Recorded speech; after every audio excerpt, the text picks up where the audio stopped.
I support the stand of the Dutertes. Kung si PRRD may intel, ako rin may intel.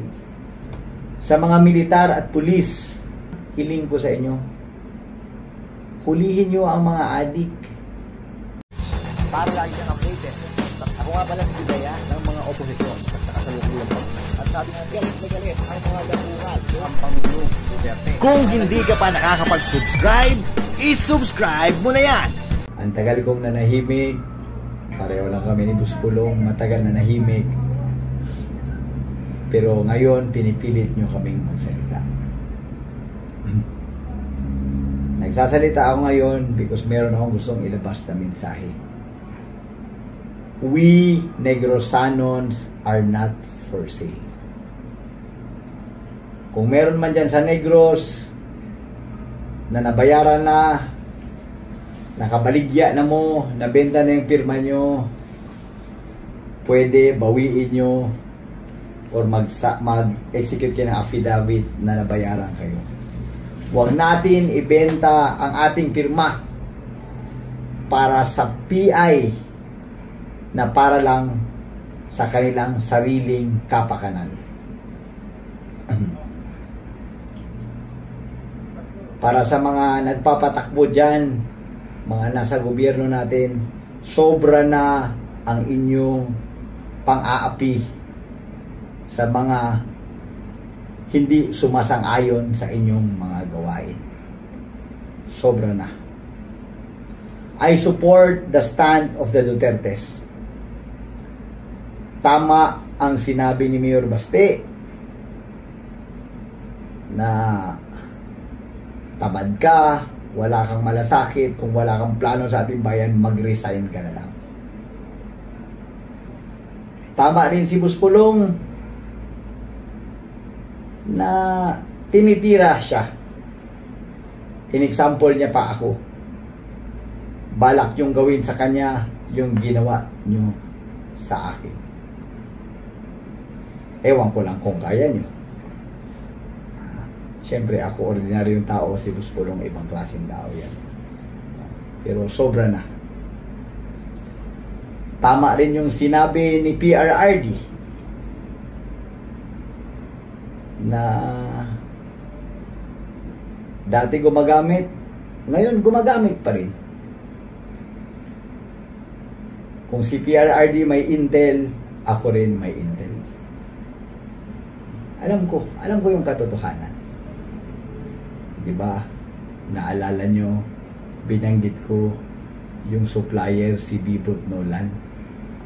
Huwag natin kalimutan yun. Dati, nung ako pa lang nagsasalita, baka wala pang naniniwala. Ngayon, si PRRD na nagsasalita. Meron akong challenge ngayon. Sa mga congressman ngayon, or congressman dati, I challenge you, lalo na yung dating kumampi at sumipsip kay Pangulong PRRD. Magsalita nga kayo ngayon. Tama si PRRD o mali si PRRD? Wala kasing nagsasalita eh. Bakit parang kami lang dalawa ni Buspulong ang may tapang na magsalita? Ha? I challenge you. Oh, sige nga, magsalita kayo. Tingnan natin. Meron din akong matagal nang iniisip na tanong. Di ba kung may tao na may kasalanan or may nagawang kasalanan, nirereklamo natin sa pulis, nirereklamo natin sa barangay, nirereklamo natin sa korte. Ang tanong ko, saan pwede magreklamo ang isang Pilipino kung ang kanilang leader ay gumagamit ng droga? Adik ang leader nyo, saan ka magreklamo? Pwede ka ba magreklamo sa korte? Pwede ka ba magreklamo sa barangay? Di ba? Kailangan ko ng mga sagot. Kailangan natin ng mga sagot nito. Dahil kawawa ang taong bayan. Matagal ko na sinasabi yan eh. kung ang nagpapatakbo ng ating bayan ay wala sa maganda at mabuting pag-iisip, dala ng droga, dala ng pagka-underdasaya, mahirap yun.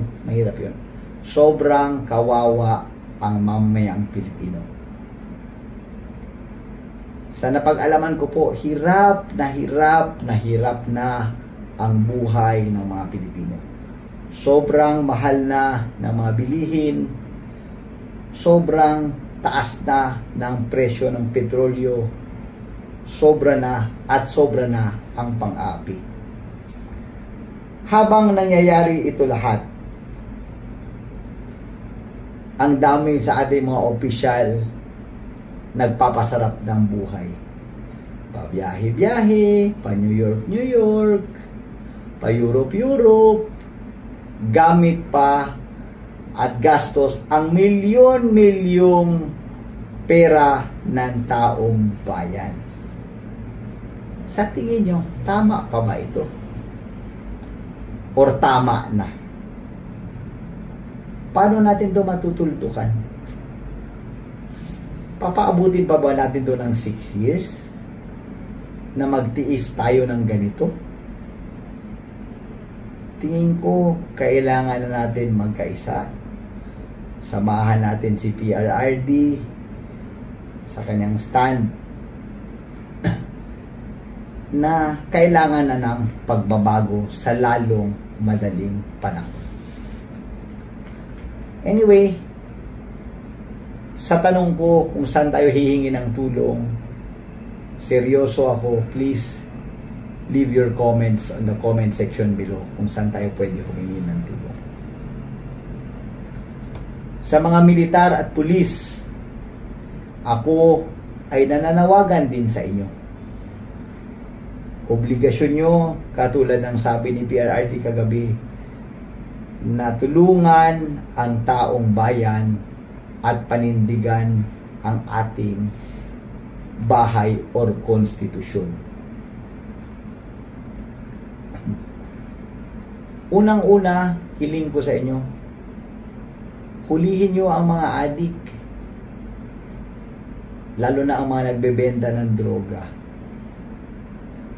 At kung pwede, please, pakiunahin yung nasa gobyerno na gumagamit ng cocaine. Lastly, I ask everyone, let us support VP Inday Sara. Huwag natin siyang pabayaan na apihin ng kanyang mga kasamahan or katunggali man sa gobyerno. Si Inday Sara at si PRRD at ang kanilang pamilya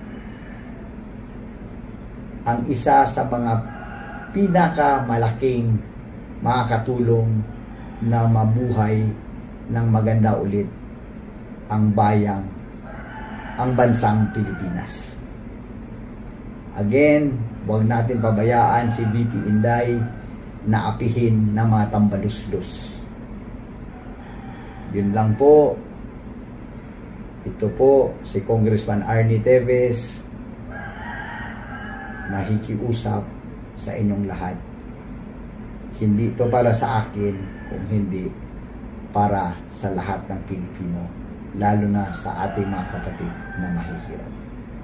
Maraming salamat po.